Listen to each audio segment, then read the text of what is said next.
July 19, 2023. Ukraine war, approximately 9 years and 6 months into the invasion of Crimea. Day 511 of Special Putin's operations. Big picture. Kremlin shell use continues to be notably lighter than last year at this time and continues to be skewed in Kremlin use north of Vuhledar. A Kremlin-ordered missile strike was recently attempted with varying results across Ukraine. Information is limited at this time. Odessa port took damage for a third night. Damage assessments are ongoing. The president of Ireland was in Ukraine. With one exception, Kremlin propaganda says nothing about advances in the last 24 hours, despite numerous heavy ground attacks in the last 48 hours. Dnieper Line. Russians have filmed themselves using technical Toyotas with mounted 12.7mm HMGs. A missile has set a 3-story residential structure on fire. Ukraine and Russia continue to contest the islets of the Dnieper left bank. Zaporizhzhya Front.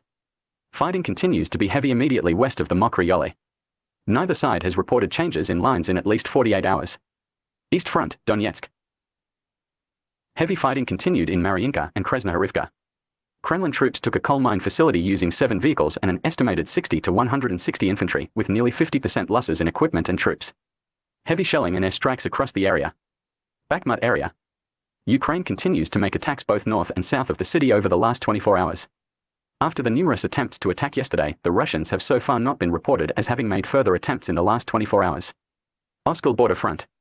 Some sources are reporting heavy fighting along this front, especially around Torskay and Dubrova. Northern border. Apparently sporadic shelling continues along these lines, with the Kremlin appearing to continue to destroy civilian infrastructure and homes. The outcome of liberation troop infiltrations is unknown. Black Sea. A large series of explosions in southern Crimea resulted in the burning of munitions in a fire that raged with explosions for at least 6 hours this morning. Separately, the Kremlin's navy has knowingly attacked 10 civilian grain ships in Odessa, including ships registered in Hong Kong, Palau, Panama, and other nations. Missile attacks in the last 12 hours included strikes initiated by Russian ships that were still in port in Sevastopol. Ukraine world-related. Ireland will be donating €5 million and has agreed to train Ukrainian anti-mine teams. Poland is charging 15 people as Kremlin spies. The GRU is using random internet mouthpieces to recruit for the special operation. Croatia has made the offer Ukraine may use their numerous ports.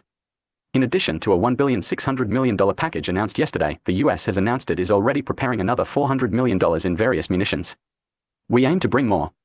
Like and subscribe.